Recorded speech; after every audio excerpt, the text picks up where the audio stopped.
quem não se lembra do Nintendo e seus 8 bits, ou um Atari 2600, ou também cobiçou um fantástico jogos do computador MSX. Pois é, estas foram as lembranças inesquecíveis de anos dourados que marcaram a vida de muitos marmanjos de hoje, e só povoam a imaginação dos mais jovens.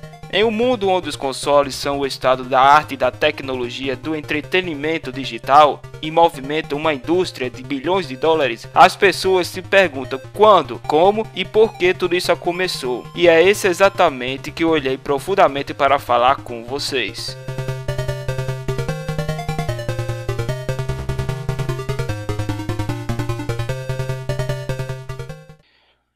O ano era 1918 e o calendário marcava o dia 11 de novembro. A Primeira Guerra Mundial acabou e enquanto o mundo respirava aliviado, engenheiros e militares procuravam uma maneira de substituir as tabelas de cálculos balísticos que existiam na época para cada uma das armas usadas em combate.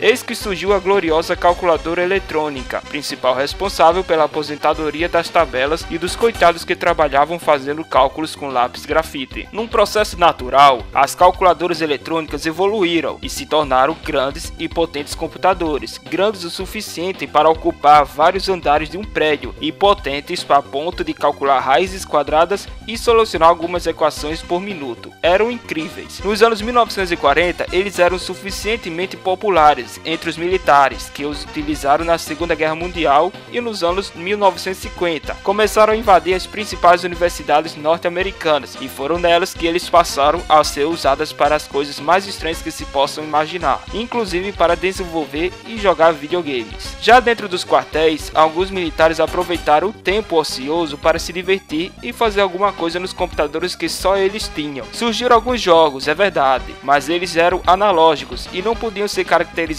como videogames, porque não tinham gráficos. Os que tinham não eram exibidos em um monitor, mas em um display vetorial. Somente em 1952 foi que surgiu o primeiro videogame, do jeito que deve ser, gráficos digitais exibidos em um monitor de tubo de raios catódicos. O exemplo disso é o OXO, North and Crosses, desenvolvido por Alexander Sandy Douglas, como parte da sua tese de doutorado Interação Homem-Computador. O jogo na realidade trata-se nada mais nada menos do que o famoso jogo da velha, só que jogando em um computador com um controle de telefone analógico. Eu não sei como essa porra funciona. O esquema da jogatina é o mesmo, posicionar o X ou o círculo no lugar que você quer e fecha uma linha com eles. Apesar da simplicidade e da aparente falta de emoção, claro que vocês estão vendo, o jogo chamava atenção justamente por representar muitíssimo bem a interação do homem com o computador, coisa que pouca gente conhecia fora das universidades e recantos militares. Apesar de brilhante, o OXO não se popularizou, porque só funcionava num computador em que foi desenvolvido, o EDSAC. Ele era o único do mundo. Mesmo não tendo ganhado nenhum centavo com o jogo, a S. Douglas ganhou seu título de doutor e o OXO foi e é considerado o primeiro videogame do mundo. Em 58, nessa época, tempos de Guerra Fria, era comum os laboratórios abrirem suas portas em eventos, conhecidos pelo Dia Anual dos Visitantes, para visitação às suas instalações. A ideia era mostrar ao público tudo o que estava pesquisando, desenvolvendo nuclearmente. Mas raios, quem se interessaria por isso? Percebendo que esses passeios ao laboratório poderiam ser muito mais interessantes, o físico William Higginbotham pensou como gente normal e decidiu que bolaria algo para entreter o público de verdade, para a população visitar as instalações do laboratório e ver todo o poderio nuclear do tio Sam. William, preocupado em não deixar ninguém bocejando em sua visita ao complexo, criou em suas horas vagas um jogo de tênis bastante simples, que era mostrado em um osciloscópio e processado por um computador analógico.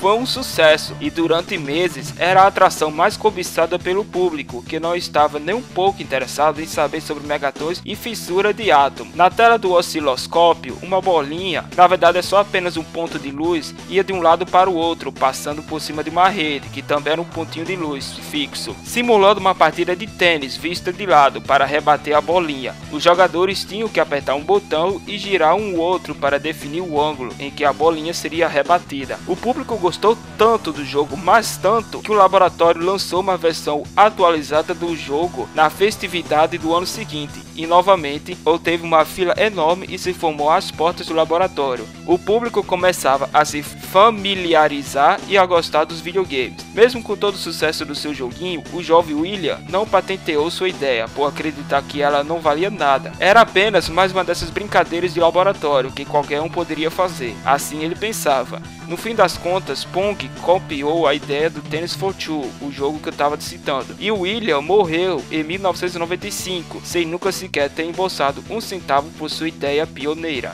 Infelizmente acabou morrendo sem ganhar nada. Fazer o quê?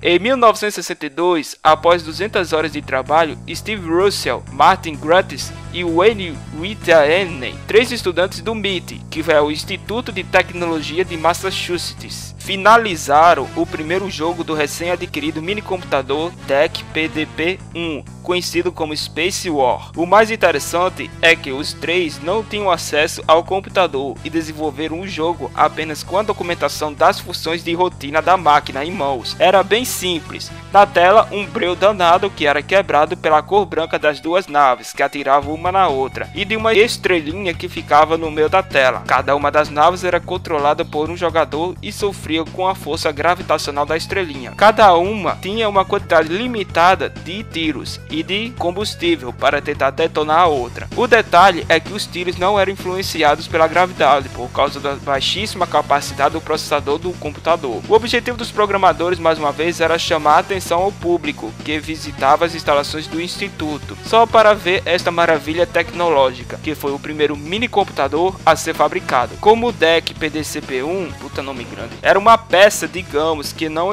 empolgava ninguém. Eles resolveram fazer um joguinho utilizando conceitos de física real, como aceleração e gravidade, para estimular os visitantes a ingressar no mundo da informática. O Space War foi um sucesso e todos os pesquisadores do próprio instituto iam dar um pulinho do departamento onde estava o computador só para experimentar o jogo. Muitos historiadores pesquisam e afirmam que o instituto coloca o Steve Russell como o inventor dos videogames modernos e o Space War como o primeiro jogo eletrônico já feito, mas hoje sabe-se que na verdade ele foi o segundo jogo a ser produzido, cabendo mérito e pioneirismo ao nosso amigo William Higbottom e o seu simples Tennis Program, que é o Tennis for Two. Por conta disso, Steve Russell já não é mais conhecido como o escolhido ou o inventor dos jogos eletrônicos. Anos se passaram e chegou em 1968 e o Ralph Baer, conhecido mundialmente como o pai dos consoles de videogames, nasceu em 1922 na Alemanha Oriental. Mostra como o destino uniu a causa que o deixou famoso para sempre. Durante essa época, ele ficou com medo das loucuras do Hitler, fugiu da Alemanha nazista em 1938, indo morar nos Estados Unidos, mas de nada adiantou, pois os Estados Unidos entraram também na Segunda Guerra no ano seguinte, e ele foi obrigado a voltar à Europa para a batalha. Trabalhando em serviço de inteligência que felizmente ele saiu com vida. De volta ao mundo livre, depois de conseguir seu diploma em engenharia eletrônica, Baer trabalhou em várias empresas, mexendo com rádio, TVs e patenteando diversas invenções na sua área. Mas foi como empregado da Sander Associates em 1966 que ele teve a ideia de que colocaria para sempre seu nome nos anais da história. Sua criação? Uma máquina que rodasse jogos eletrônicos através da TV, que custasse barato e pudesse ser utilizada por qualquer pessoa que quisesse se divertir. Com o auxílio de amigos e colegas de Sanders Associates, surgiu em 1967 um primeiro esboço da sua ideia, o Chasing Game, um rudimentar jogo de ping-pong, onde 2 quadrados controlados pelo jogador podiam ser movidos pela tela. Satisfeito com a ideia geral do produto, Baer tratou de patenteá-lo e apresentou em 1968 o protótipo do videogame, chamado de Brown Box, e que rodava jogos de futebol, voleibol e até mesmo de tiro. Se você pensou que o Atari foi o primeiro console de videogame a ser lançado no mercado, está muito enganado. O inventado e patenteado o Ralph Baer, que denominou o nome bobo de Brown Box, como tinha dito antes, após que chamaria ele de puta de console e animal que quer quebrar tudo de gráfico e de diversão, se ele soubesse o quão a indústria dos games viria a ser multibilionária.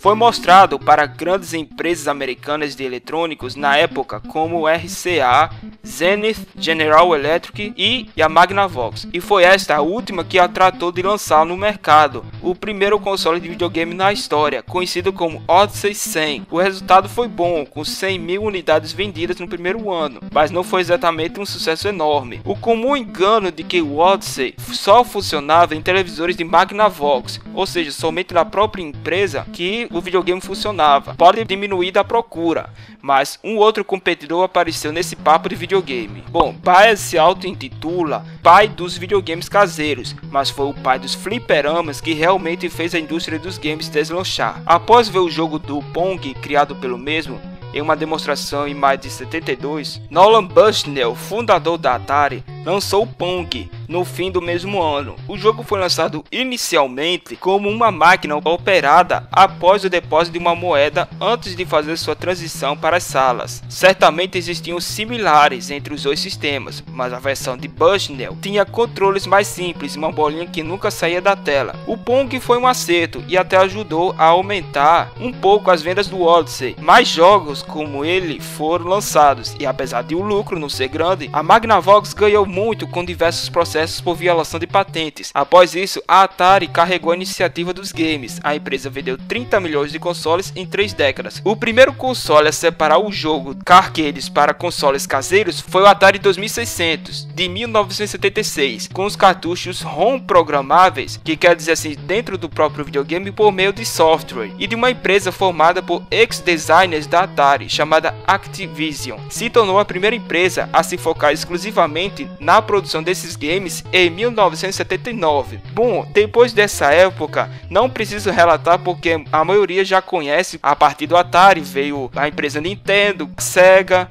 e assim por diante até os dias atuais, então não necessitando falar mais a respeito. Então é isso, pessoal, essa foi a história que encontrei sobre o videogame. Se por um acaso eu falando alguma parte e eu esqueci e você se lembra alguma coisa que eu não citei no vídeo, esteja à vontade de dizer nos comentários. Avalie o vídeo, não esqueça do seu gostei e do favorito, assim me ajuda a divulgação. E se você não é inscrito no canal, se inscreva para acompanhar os vídeos que eu vou postando por aqui e as notícias, beleza? Muito obrigado por ter assistido, valeu e até a próxima!